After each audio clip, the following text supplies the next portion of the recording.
Сәлем достар, бүгін дайындалу 30 минуттық кешкі ас жасаймыз. Ең алдымен пиязымызды езіп аламыз. Блендермен езсеңіздер өте жақсы болады.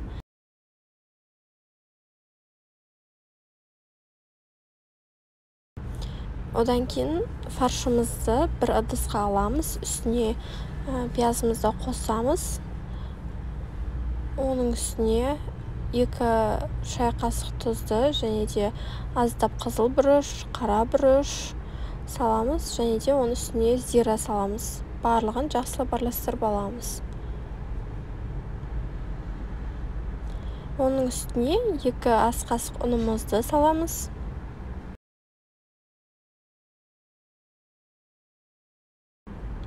Және де бір жұмыртқаны саламыз. Тағы да жақсылап араластырамыз.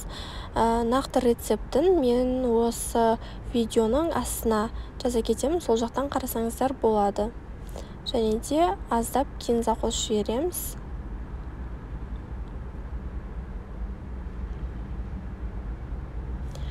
Ең бастысы томатты ұмытпаңыздар.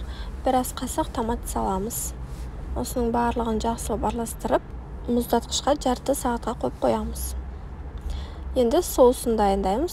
Соусына 2,5 стакан су,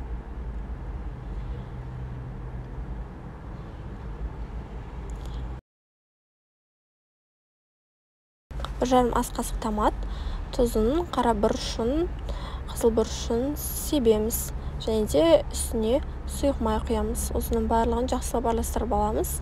Осымен бізде соус дайын. Соусын мұздатқышқа қойып қойсаңыздар болады.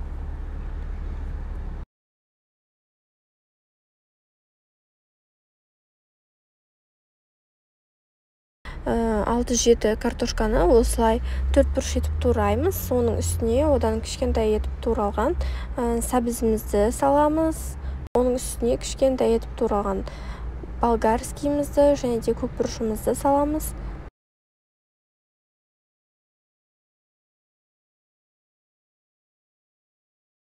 Бір пиязымызды салып, барлығын қолымызбен осылай араластырып шығамыз.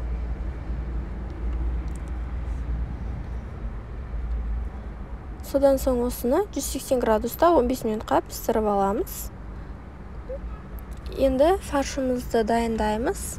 Осылай домалақ етіп қойып, ұнға малып аламыз.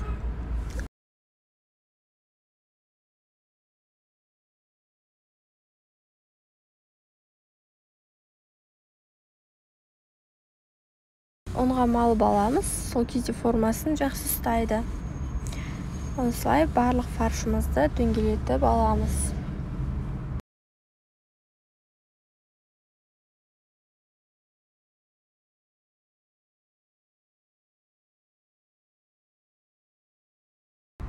Он 15 минут болды. Енді пештен аламыз, үстіне соусын құямыз.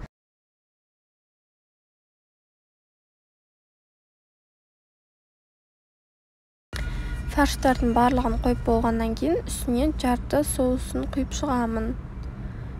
Міне осымен біздің тамағымыз дайын. Енді оны 45 минутқа 200 градуста пісіріп аламыз. 20 минуттан кейін пештен алып, қасықпен барлық жағын айналдырып шықсаңыздар болады. Картошканы, фаршты барлығын.